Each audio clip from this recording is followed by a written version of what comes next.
guys, today we'll be doing a short review for you of the iPhone 11 Pro. How it holds up in 2024, what are the pros and the cons, and as you can see, it has a really nice and fast processor, the A13 Bionic. It's really fast actually, better than most mid-range phones nowadays. If you can compare it, the A13 Bionic is faster actually compared to the 7 Gen 3 from Snapdragon, so it's a really good processor, you know. It handles most things really easily, but it has a bit of an issue, which the whole 11 line has.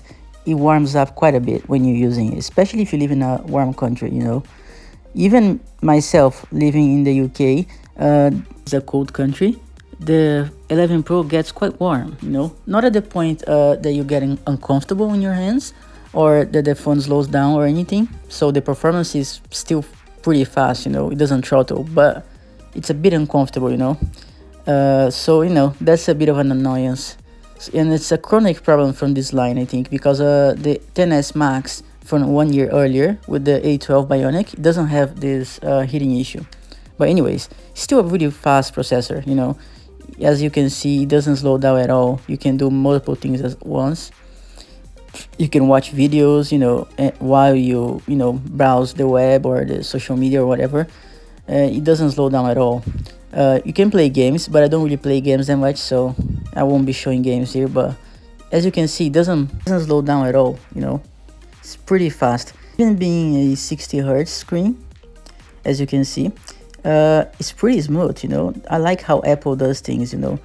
The system, the animations is very smooth, and it's a really nice screen. As you can see right here, is a full HD OLED screen, you know. Just almost as good as the iPhone 15, which still has 60 Hz, you know, the base model, but it's still a really good screen, you know.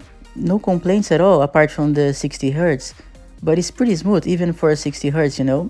No complaints at all. I have a Pixel 7 Pro with me, which is 120 Hz, and sure, I can tell the difference between one screen and the other one, but it's not that big, you know. You can get used to 60 Hz. Anyways, it's a really good screen, as you can see. I'm going to show you some videos later of the screen and talk more about it. But, you know, everything works here. You have iOS 17. This is probably going to get iOS 18 and 19. And then I think it will stop in iOS 19, hopefully. But maybe 18. We never know, right? Apple doesn't guarantee anything. But hopefully it will be at least another 2 years of support. As you can see, no complaints at all for the processor and the screen. The camera as well is really nice. I'm going to talk more about it. But the only another bad thing about this phone is the 4 gigs of RAM in 2024. Is just, oh, it's annoying because you open an app and then going to open another app which is a bit more heavy. Like if I try to use the camera, the YouTube app will close right now instantly, you know, because it's too heavy and the RAM just doesn't keep up, and then they have to close apps really fast. Or if I want to go back to an old app that I was using even a few minutes ago, it's already closed, you know. The RAM, this issue is a bit annoying, to be honest. I don't have this issue on the iPhone 15, which has 6 gigs of RAM, or any model from Apple that has 6 gigs instead of 4. So I think that's another annoying issue, you know. It's not annoying at the point of being a deal breaker, I mean, but it happens occasionally, you know, which is, yeah. But if you still have this phone, you know, you don't need to upgrade unless you really want to. It still, you know, handles most things normally. The battery is actually quite nice. Very surprising, but at the same time, it's not surprising at all. But the battery, I had an iPhone 14 Pro with 100% battery health that was lasting me the same time that the iPhone 11 Pro is lasting. But the iPhone 11 Pro has an 85% battery health, you know what I mean? So this iPhone lasts around 5 hours of screen on time, which is actually very similar to my iPhone 14 Pro. But the iPhone 14 Pro is even a little lower, which was quite annoying. But why does this iPhone with a lower battery health last as long as the iPhone 14 Pro with a full battery health? Well, that's because the iPhone 14 Pro has 120 Hz and 5G, which drain a lot of battery, trust me. I have the iPhone 15 now, which doesn't have 120 Hz, and the battery is much better than the iPhone 14 Pro and the 11 Pro, whatever. So, you know, but again, it's okay. And I love the design. Can you guys see? It's a beautiful design, classic, you know, and I actually prefer stainless steel over titanium. I like the glossy sides, you know. and it's just beautiful. It's a beautiful phone, the beautiful screen, but it has some issues here and there. But as you can see, the screen is amazing. No complaints at all. The viewing angles are nice. It's as good as some mid-range phones nowadays. Sure, you have phones from Samsung which have really good screens. Even the budget ones like the A55, they have amazing screens, even better than this one. But this is a flagship screen. It's not a cheap OLED screen. It's a really good screen. It's 60 Hz, but a really good 60 Hz, as you can see. This flashing thing is just the effect from the camera, just FYI. The sound is actually really good. Not as good as the newer iPhones, but it's really good. Much better than some mid-range phones you have nowadays.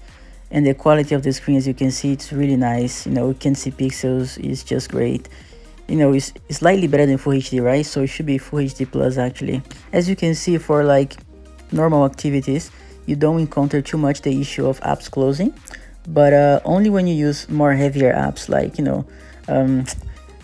camera, YouTube, or listening to music, stuff like that at the same time that the apps close. But for normal tasks, you don't encounter this issue too much.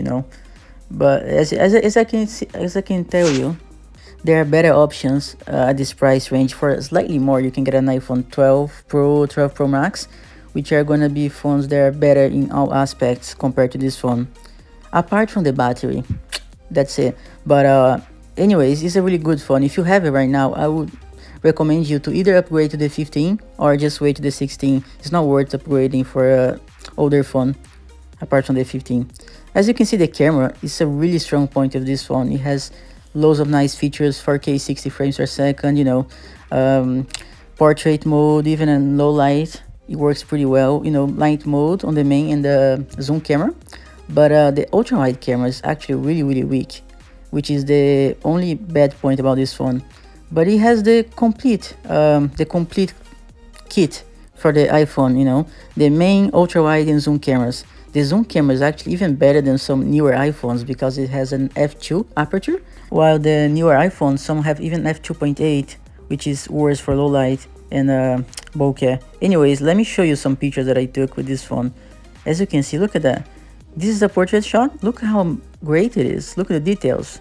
Look at this, amazing. Look at those bokeh, sunset is beautiful. It's a great camera. You see, zoom camera, it doesn't have many issues. Like if you compare to the iPhone 14 or 15, sure, they're gonna be better, but it's not a huge difference, unless you compare, both pictures.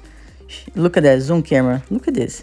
This is a portrait shot in low light. It looks amazing. Come on.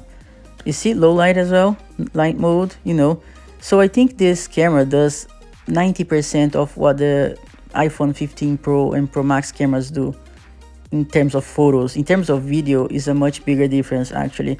But in terms of photos, this phone is amazing.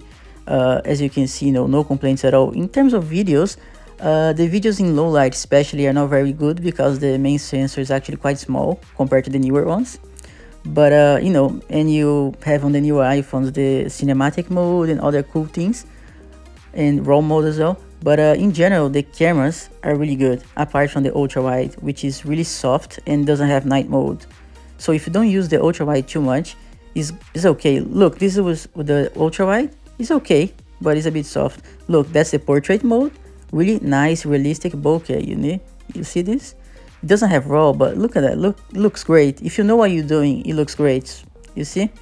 Cool tip actually. If you have Lightroom, sometimes when you want to take a portrait mode picture from too far and it doesn't activate the portrait mode, I actually take the picture and then I go to Lightroom, and it has a nice new feature called blur, which has some really amazing bokeh, even better than some phones that they apply on the app. It's really good. It's really realistic. Anyways, so in general, I would recommend you, if you have this phone, you either upgrade to the 15 or 15 Pro, or you wait until the 16, okay? But if you want to buy a used iPhone for cheap, I would actually tell you to either buy the XS Max for much cheaper, or just get the 12 Pro and 12 Pro Max, which are better phones. They don't have the overheating issue, they don't close apps as often, and their camera is just a little better, especially the ultra wide, just enough.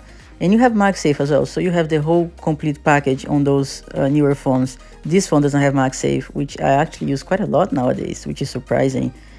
plus the 12 Pro and Pro Max have 5G. But if you have an extra little money, I would get the 13 Pro and 13 Pro Max. Those are the best iPhones Apple ever made, you know. The 13 line is just the best. I would get those ones if you have extra cash. Otherwise, I would avoid this line of iPhones because they came with some little annoying issues that make it a mess choice in 2024, you know. So anyways guys, I hope you enjoyed this video. Keep looking for more.